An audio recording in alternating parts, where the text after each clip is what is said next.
One piece of chicken, one rice ang baon sa ahon. Itong maganda sa kalang 166 kilometers.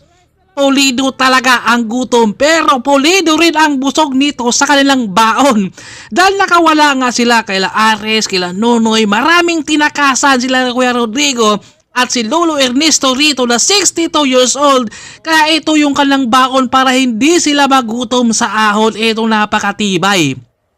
Kung yung iba, biko, itlog, saging, ito naman kanin, Jollibee ang baon rito sa ahon. At may gravy pa saan ka pa niyan, kaya kapag kayo umahon at kumarira dito sa ahon, kailangan magpabili na kayo lalo na kapag malayo yung ruta dahil 166 kilometers to sila, si Palay kay napakaganda. Yung ganitong laro pala, no? Kung makakawala ka na rin doon sa kalaban mo. Pero kapag hindi ka naman makakawala, nako, medyo mahirap-hirap at hindi ka talaga makakain ng tudo rin. Kita nyo naman yan.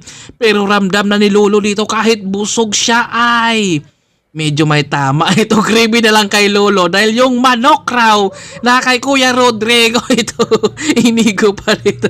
Itong maganda, no? Talagang pulidong-pulido yung busog nila rito dahil syempre meron pa silang ahon ang bitukang manok ang kanilang gagapangin.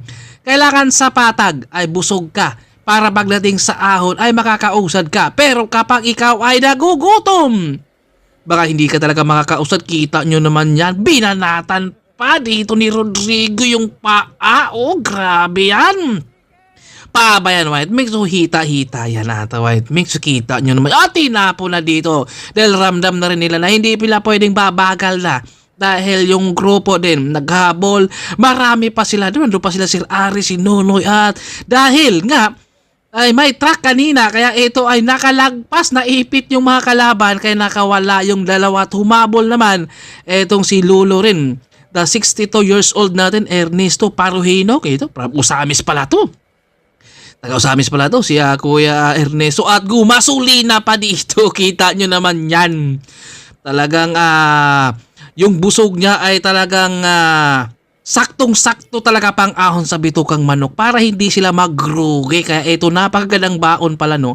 One piece of chicken, one rice na may gravy pero si Lolo ramdam niya dito na yung pulikat. Hindi rin pwedeng antayin ni Rodrigo rito si Lolo dahil baka abutan siya ng grupo dahil si Aris nandun pa naghahabol, si Nonoy marami pa sila dun kaya kailangan talagang sakripisyo. At ito yung ating EOM natin sa ating 42 up, si Rodrigo sa ating 52 above rin, si Lolo Ernesto Paruhinog. Ang lakas talaga nila dito, wala pa rin kupas. Wala nang imikan. Ito yung mga giling nila dito. Tibay at napakamahal yung bike niya dito. Tibay nung kanilang mga sipa rito. Pinapatining na mo niya dito. Kung kailangan talaga makakapag-recover at makaka-ocean siya dito sa ahon. Dahil kapag hindi niya titiisin at natatanaw na ni Rodrigo ang finish line, dito na siya nabuhay ng loob dahil tinuturo na niya dito ang si Palay. Dahil nandyan na yung finish line kaya kailangan ko itong angatan. Baka sakaling dumikit pa yung ating mga grupo sa likod. Aggressive to kanina pero grabe, napakalakas pa rin. Wala pa rin talagang kupas yung ating mga veterano mobs. Ito yung ating champion sa ating 42 above. Walang iba kundi si Rodrigo. 42 above natin at sa ating 50 above naman natin. At ito yung ating pangalawa. At ito buti na lang nag-cramps din ito. Kung hindi baka umabot pa pero malayo na. Pangalawa si Aris sa ating 42 above kategory. At pangatlo si Nonoy sa ating 42. Magkakasunod lang sila kung nagkakataon pa sila na magkasama doon sa breakaway. Naku, magandang laban.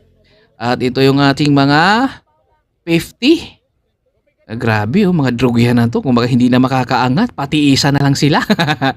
Pagod na yon. At nandito si top lane na iwan siya. Ito si Richard.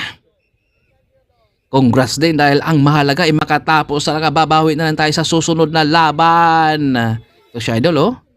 At meron tayong naka-RV din dahil wala tayong kategoring RV. Siyempre yung ating mga bagets dito, RV versus MTB. MTV sa kaliwa, sa kanan RB, pati isan sila dito. Mga droge rin to dahil 166 km. Ito na kalamang yung RB. At ito yung si Palay. Thank you. Nandito rin ang ating mga